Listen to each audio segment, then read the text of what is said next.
Welcome to the Thrive podcast with the Shiloh Missionary Baptist Church.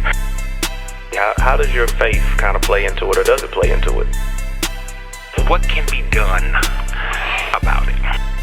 When I say the church, I'm talking about evangelical white Christians and the black folk who attend their churches. Hello, welcome to the Thrive podcast with the Shiloh Missionary Baptist Church. I'm Fred Jeff Smith, pastor of Shiloh, and I'm very happy that you're either viewing this on YouTube or listening to this on iTunes and Spotify. We always invite comments and telling us how we can make the podcast better. You can reach me at fredjeffsmith@cox.net. Fred Jeff Smith, all one word, at cox.net. Let us know how we are doing. I am extremely happy today to have Mr. Dadrius Lanus with us.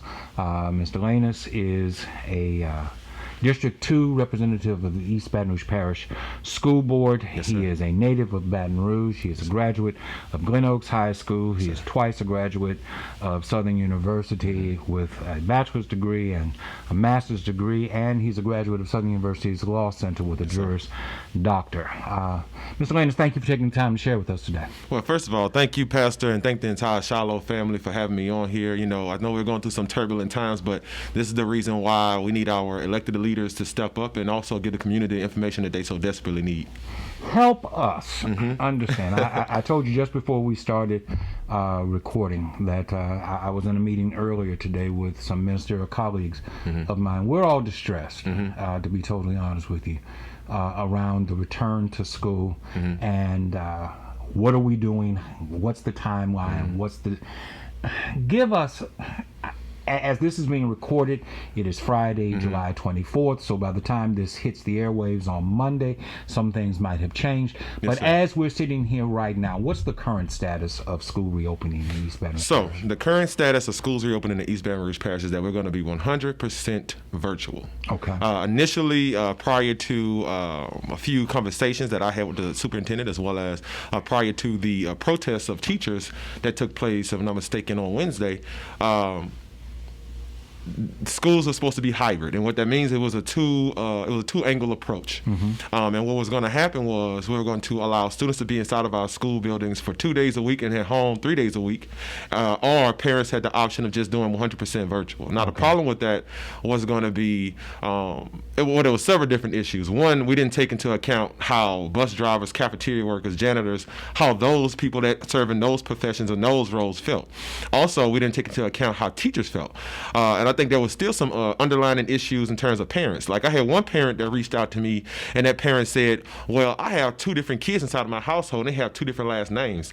One of my kids can go to school the first 2 days, but my other child won't be able to go the other 2 days because I have to find a babysitter and I have to work. And they were asking me questions around it, and I said, that's a really good question. I need to get some answers and some clarity around that. So it's just those types of underlying issues and questions that still have not been answered, and at this point we still have more concerns and questions that still have not been answered. I think that was one of the main issues that we were having, was that even with the parent survey that went out, it was pre-created questions.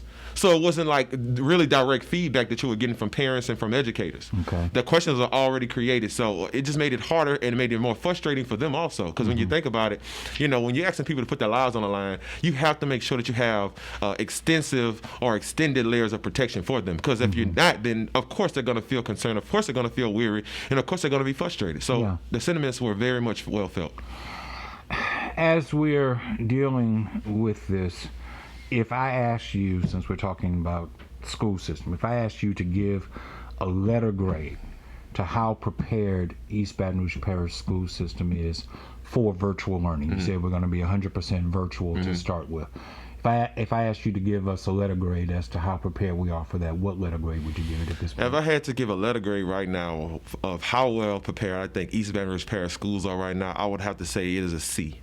And I think that that's not good enough. It's not good enough to ask somebody to put their life on the line, which is exactly why teachers were out there protesting, which is why I joined them, which is why they are doing it again on Saturday in front of the governor's mansion to send a point and send a message that their lives matter, and not only do their lives matter, but their voices matter and their concerns matter.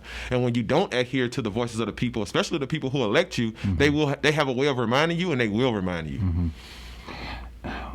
If it's a C, what can make it a B or an A? I think properly training teachers. Okay. I think making sure that is a checks and balance system around cleaning our school buildings. I think clear-cut communication that comes from leadership. And not just disseminated down from leadership to principals and then expect the principals to do all the work to get their plans out. I think that we need a solid 100% comprehensive plan all across our district and not just expect our school principals to come up with their own individualized plans. I don't think that works.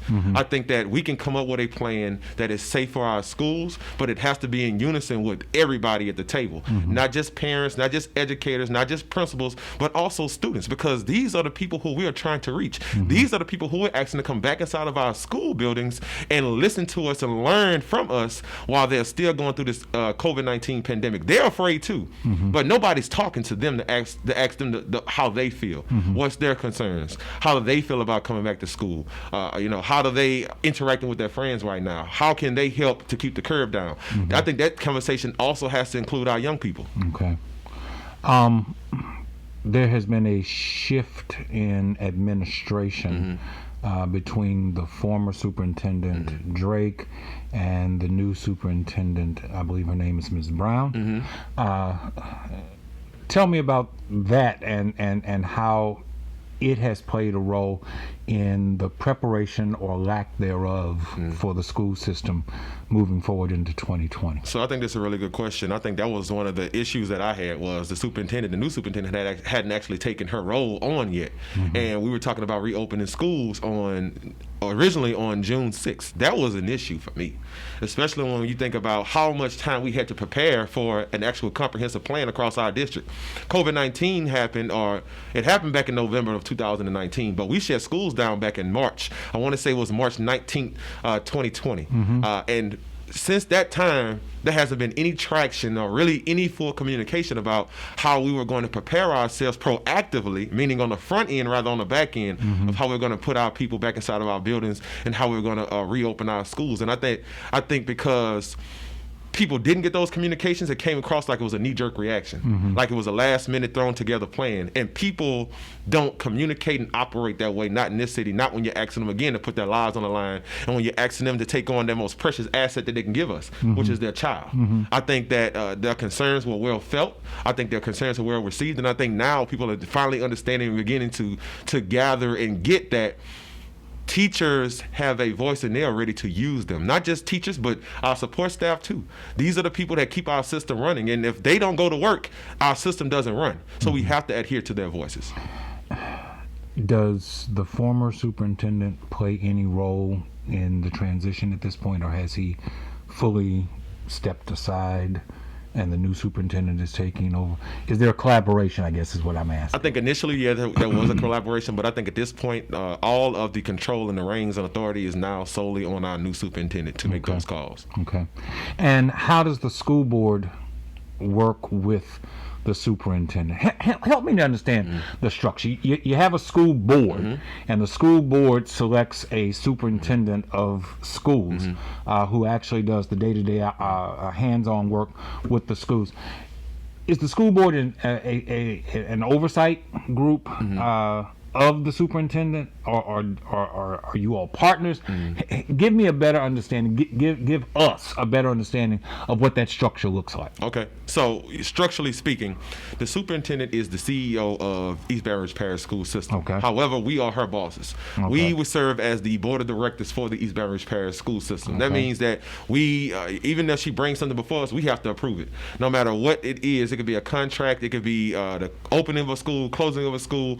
Before she can make any decision that goes into effect, it has to come before our board for discussion, and the public has to have a place where they can also respond and discuss on it, talk about it on the item or the issue at hand, and then we get the vote on it. So the structure is school board, then superintendent, associate superintendent, EDs, the rest of the senior leadership staff, and then it just trickles down to principals, teachers, so on. Okay.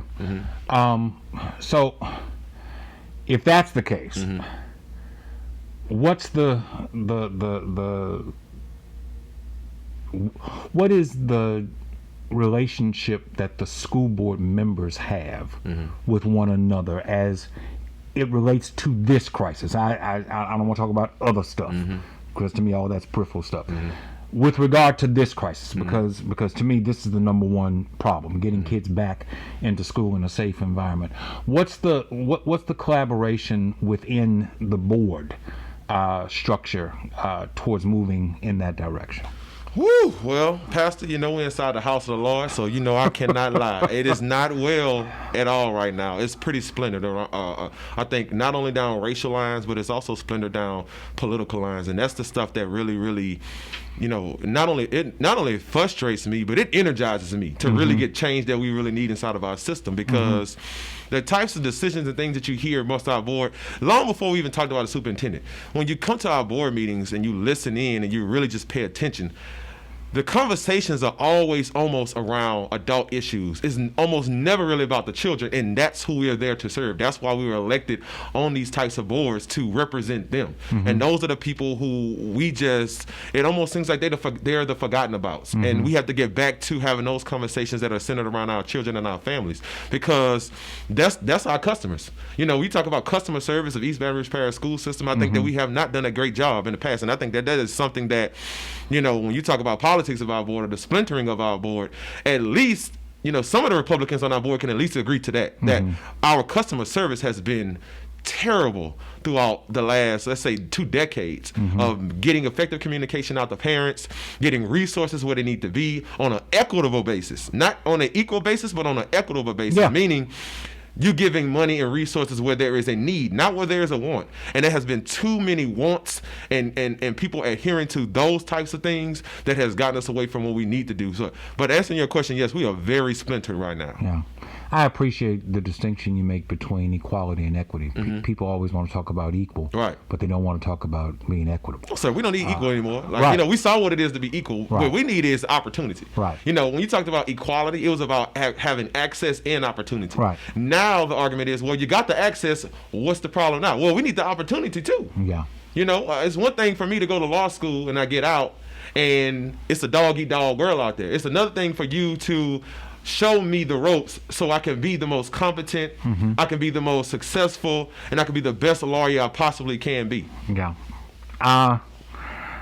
So you say it's political as well as racial. Yes, sir. Which one takes precedence? Race. We saw that with the renaming of Lee High School, man. And just for that process alone, we can go back and forth. When I originally put the resolution up, the day that we were supposed to vote on the resolution. Now, mind you, the resolution went up that Monday. The vote went down Thursday. That Thursday morning, I received an email asking to add amendments to the resolution. It's like, wait, you had 3 days to come up with any changes that you want to make to the resolution, but you wait till the day of the resolution for us to make these changes? No, sir. And then we get inside of the board meeting, we're literally talking about this for over 2 hours. When you think about the racial demographics of our school district, we are 81% African American. Yeah. And the thing about it is, we didn't make it that way. What happened was, when forced busing happened, when 1954. Yes, sir. Let's go back to 1954. That was Eugene Davis Brown versus Sr. Board of Education. That's when it happened. Yes, sir. Brown versus Board of Education in East Baton Rouge Parish specifically. You had Eugene Davis Sr. that filed a lawsuit against the East Baton Rouge Parish School System. And after he did that, that's when the name was actually changed to Lee High School, Robert E. Lee High School, because, of course, they wanted to send a message. And even when you look at the community where the school resides, is in South Downs. When we found out with the renaming committee are doing those events, South Downs is actually named after a plantation that isn't even in East Baton Rouge Parish. But it just sends messages throughout our entire parish and city that this is our city, and we're going to do whatever we want to do. And now we're in a time of change where you have young people who have really vibrant voices. You have people that are coming together and that are working together to ensure that our voices are being heard. That's what got us across the line with Lee High School. I don't think it was because you had people that were really trying to do the right thing, because if they were trying to do the right thing, it wouldn't have took us 2 hours to get through a simple conversation, you know. And even before getting there, look at what led up to it. You had a board member who made some highly insensitive comments around the legacy of Robert E. Lee, saying, I wish that they, when she said they, she was talking about black people. I wish that they would do some more research so they can learn about the legacy and the great things that Robert E. Lee did. He freed slaves. Now, we all know, even though we have a limited context on what actually took place during that time, because if you know inside of our history books, inside of our school system, when you learn about slavery, it's literally 2 pages. Transatlantic slave trade, Jamestown. You don't hear about all of the things that took place, all the rape, the carnage, the stripping of people's culture. Those things matter, and that's what our students should learn. If you're going to learn the history about it, learn the full history. Don't water it down. But as the story goes, he who wins the war writes the history. So now it is incumbent on us to change the narrative around the history, or at least our history. The average, I hear everything you're saying, but the average parent, I would imagine, who's either viewing this or listening to this, is asking, why is my school system not prepared for us to go back into the classroom? I understand that there are things that are beyond your control. This spike, this was not something that anybody could control. But as you say, you closed down schools in March, April, May, June, July. Yes, sir. What was being done in that interim to get us ready to go back to school? At first in August, now we're saying September, and some people are saying it might be even later than that. Yes, sir. So that is the question that nobody can answer. What in the heck took place over the course of the last 4 months? Why are we still unprepared to re-enter our buildings? Why is it that it seems like these plans are being rushed? Why don't we have extended layers of protection for everybody right now? And my question that I asked, and I actually went before the BESI board, that's the state's board of elementary and secondary education. That's who governs all of the educational districts throughout the state of Louisiana. I went to them and I asked them, I said, we're not even having conversations around testing for COVID-19 before our students, our teachers, our staff, our principals, and before anybody comes back inside of our building. We're not even asking that they go get tested, even if you don't mandate it. Right now, the mayor of Baton Rouge has had an initiative. Over 12 days, she's tried to do 5,000 tests a day. So to say that we don't have the access, that's hogwash to me. That's an excuse. And even if we don't have as much access, use the access that we already have. That way people enter back inside of our buildings more prepared or better prepared than they were before this COVID-19 pandemic hit. But that's just, it hasn't been the conversations. You know, when you ask those people, they're like, oh, okay, yeah, that's a good idea. What? You didn't think about this already? You know, when you talk about safety of people, when you talk about people putting their lives on the line, you have to make sure every single I is dotted and every single T is crossed. Because if there is any doubt inside of your mind, if there is any inkling that somebody can get sick, then it's probably they will get sick, and we should not put them back inside of those systems, because one death is too much. So imagine, you know, catastrophic deaths. Imagine catastrophic people getting sick, or a catastrophic number of people getting sick. But I put it in context this way. As of right now, Louisiana has a population of about 4.6 million people that live here. And we have about 100,000 cases of COVID-19 that has happened since this pandemic took off. That's what the paper said this morning. Yes, sir. When you put that in terms of percentages, that is roughly about 2.5% of our population that has been sick. That's a lot. Some people may say, well, 2.5 is not a lot. Yeah, it is. Because half of those people didn't make it. They died. When you put that in context of how many people inside of our school system, we have over 40,000 students, and we have about 6,500 workers. That's almost 50,000 people. Right. If you take 2.5% of that, that's about 1,500 people that could potentially be sick if we're literally comparing it to what's happening with our state averages of COVID-19 new cases. That's one full school building of kids. including staff members, that could potentially be sick. That's the way that I think about this, because that's the way the scientific data is rolled out. So if we're not following what the experts say, we're setting ourselves up for failure. And I just think we have to make sure that we are doing our absolute best to protect everybody. Is the school system consulting with medical professionals as they deliberate about going back into the school? Are they talking with the governor's medical expert or with the mayor's medical expert, or does the school system have their own medical expert that they are consulting about making sure that you're adequately prepared to receive children whenever the decision is made to go back into the school system? So what I can say is, do we have an independent medical consultant that we have right now? No, we don't. But what we have been widely coordinating with the mayor's office, and we have been coordinating with the governor's office, as well as Bessie. I can honestly say to that. But again, even with all of that coordination, even with all of the talks that we've been having with them, the plan still is not ready. It's not whole. Because even the experts can't. The only thing they can tell you is how you can best protect yourself in the moment. One, social distancing, which you already know that. Two, wear a mask. But I think it just goes so much further than that, and nobody talks about it. Well, here's my dilemma. This church has a daycare, an early learning center. Right now, we're dealing primarily with infants because parents are reluctant to bring their children back into this environment. I don't blame them. But one of the questions that I'm asking my staff here is, when the parents leave, after pointing their finger at the child and say, "You make sure you keep that mask on," what happens when the child takes the mask and starts spinning it around in their hand and throwing it down the classroom? How do you manage 30 kids, one teacher, 30 kids in a classroom? And I'm not talking 14, 15, 16-year-olds where you hope they have some self-discipline. I'm talking 8, 9-year-olds, 6-year-olds who see the mask as a way of using it. When we were kids, we make a slingshot out of the thing and shoot paper stuff. How do you manage that kind of thing? Are teachers being given proper training on how to make sure kids keep their masks on? See, this is the thing. That's the question that the teachers are asking. How are we supposed to manage our classroom while trying to properly or effectively social distance inside of the classroom? Even when you think about how you're going to clean your buildings, we had problems with our buildings being clean prior to COVID-19. Right. So now you're talking about deep cleaning every single day. Right. How does that take place? And how do you do that on a regular basis? I went by one of our schools, it was about a week ago. And it was literally, in fact, I can tell you what school it was. It was Lehigh School.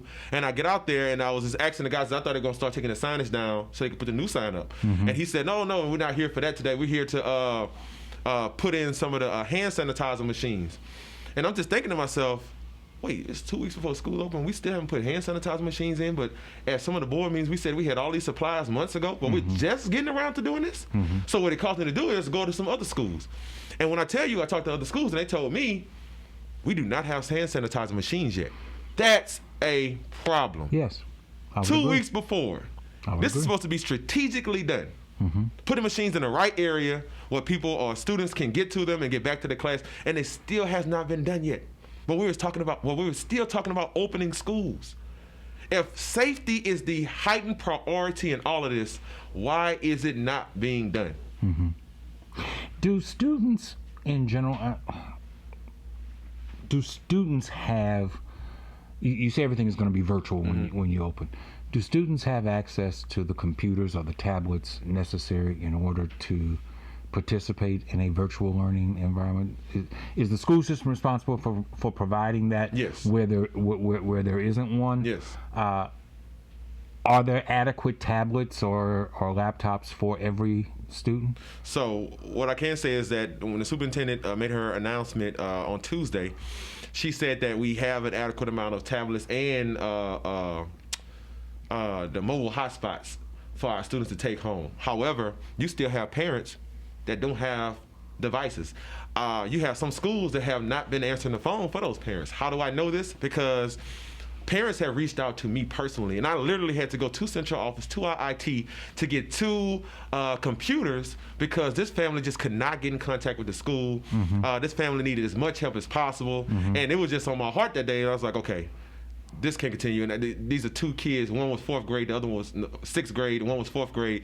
And they needed those tablets so that they can get ready or get geared up to start school, or at least get back in the act of knowing how virtual school is going to start and communicating with the teachers of those students. But, you know, as much as we say to the public, yes, we have these computers, it's access to getting the computers open. And that's what we were talking about earlier. You know, it's one thing to say that you have something, but do you have access and the opportunity to get something done? You know, we can have a whole stockpile of computers, a whole stockpile of mobile hotspots, but how is it getting disseminated to our teachers, to our students, and how is it being disseminated to our families? That's the biggest question. Some families do not have transportation. Right. We have to realize this. How are those families getting computers? Is anybody reaching out to those families? Are any surveys going out asking families, do you have internet access?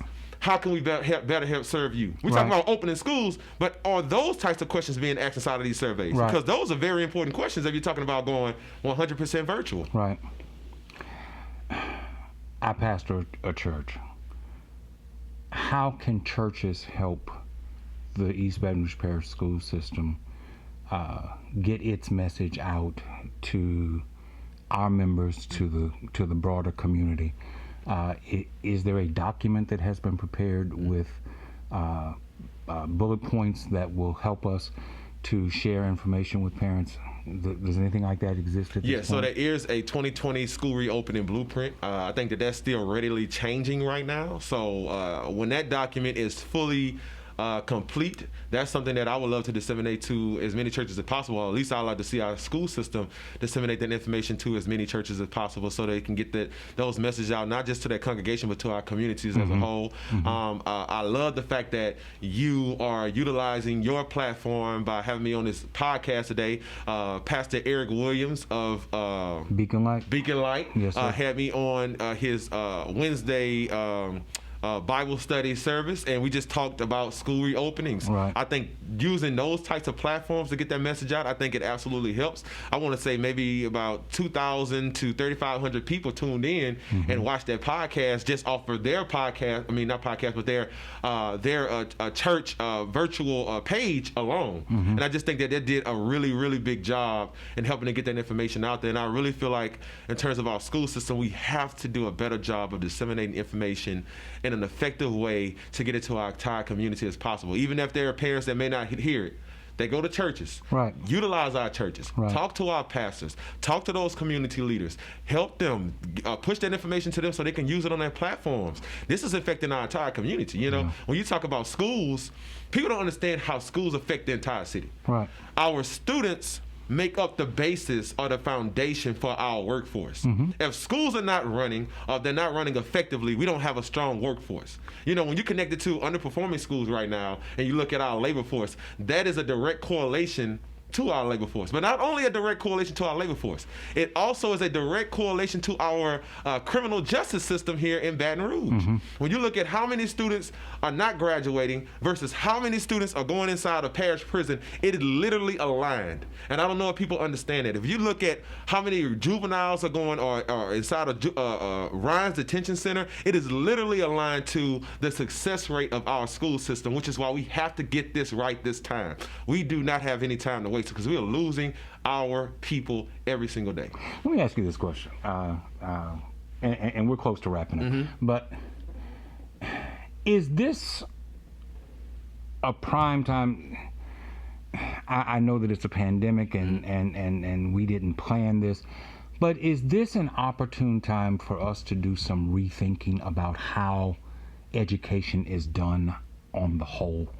The way that we do education in East Baton Rouge Parish,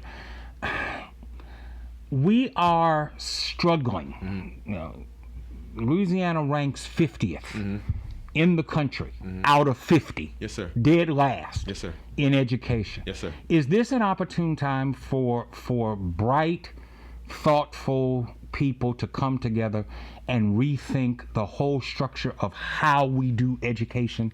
Are there other ideas out there that others are doing that perhaps we should go look at and see how we can incorporate into our school system? I'm not just talking East Baton Rouge, I'm talking about the state of Louisiana. Yes, sir.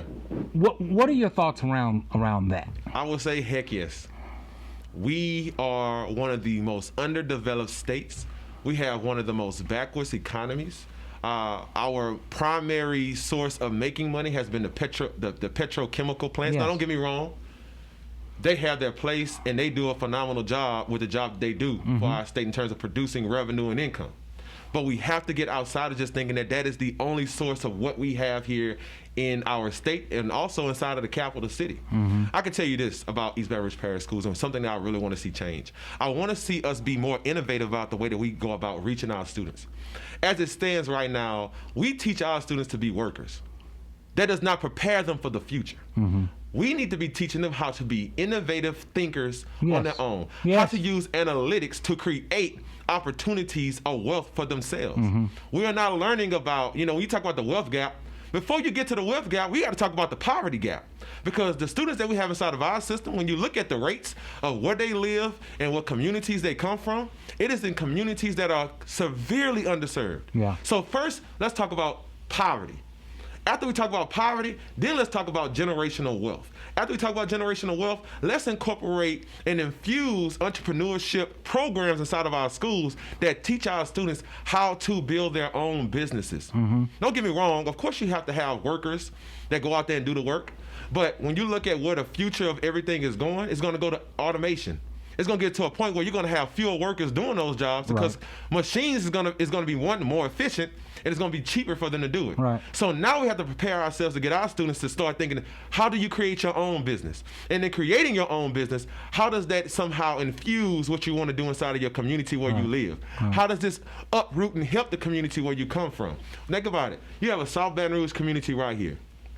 Think if we had our students at McKinley High School that were working on entrepreneurship programs that were uplifting and helping this community over here. Same thing in Glen Oaks. Same thing in Scotlandville.